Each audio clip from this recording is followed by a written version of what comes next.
আল্লাহ রসুলের সাহাবি হজরতে আবু হুরায়রা সবচাইতে সাহাবির মধ্যে, আল্লাহ রসুলের সাহাবাই কারামের মধ্যে সবচাইতে হাদিস বর্ণনাকারী পুরুষদের মধ্যে সবচাইতে হাদিস বর্ণনাকারী হজরতে আবু হুরায়রা রাদিয়াল্লাহু তাআলা আনহু আমার নবীর দরবারে আইসা মন মলিন করে বসে আছেন। আমার নবী বলেন, কিরে আবু হুরায়রা, কি হয়েছে, তোমার চেহারার মধ্যে বিষণ্ণতার চাপ কেন?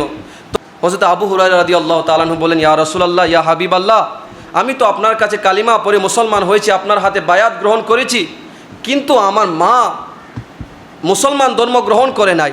আমি ধর্ম গ্রহণ করার কারণে আমি বাড়িতে গেলে আমার মা আমাকে গালাগালি করে, আমাকে মারে, আমাকে সব সময় খুঁটা দেয়, কেন তুমি মুসলমান হয়েছো, কেন বাপদাদার ধর্মের মধ্যে চুনকালি লাগিয়েছো?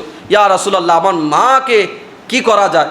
আল্লাহ রসুল সাল্লাল্লাহু আলাইহি সাল্লাম বলেন, এখানে একটা শিক্ষা আছে। আল্লাহ রসুল সাল্লাল্লাহু আলাইহি সাল্লাম বলেন, এ আবু হুরায়রা, তুমি কি ভুলে গেছো এটা মোস্তফার দরবার, এখানে সব কিছুর বিচার হয়, কিন্তু মায়ের বিরুদ্ধে কোনো বিচার হয় না। তুমি কি জানো না আমি মদিনার কামলিওয়ালা মায়ের পাগল ছিলাম, আমি মদিনার কামলিওয়ালা মায়ের একজন আশিক ছিলাম। এ আবু হুরায়রা, মায়ের বিরুদ্ধে বিচার দিও না। হযরত আবু হুরায়রা রাদিয়াল্লাহু তাআলা আনহু বলেন, ইয়া রাসূলুল্লাহ, তাহলে আমার মায়ের জন্য একটু দোয়া করে দাও না। আল্লাহ রসুল হাত বাড়িয়ে দিলেন, ইয়া আল্লাহ, আমার আবু হুরায়রার মাকে তুমি হেদায়েত দান করে দাও। আল্লাহ রসুল যখন দোয়া করলেন, দোয়া করে আল্লাহ রসুল তাকায় দেখেন সামনে আবু হুরায়রা নাই। আবু হুরায়রা দৌড়াতে দৌড়াতে বাড়ি চলে গেল, গিয়ে দেখলো তার মা জায়নামাজ বিছিয়ে নামাজের মধ্যে দাঁড়িয়ে আছে। বলুন সুবহানাল্লাহ। তো সাহাবায়ে কেরাম জিজ্ঞেস করলো, কিরে আবু হুরায়রা, নবীর দরবার থেকে এভাবে দৌড়িয়ে বাড়িতে কেন গিয়েছিলে?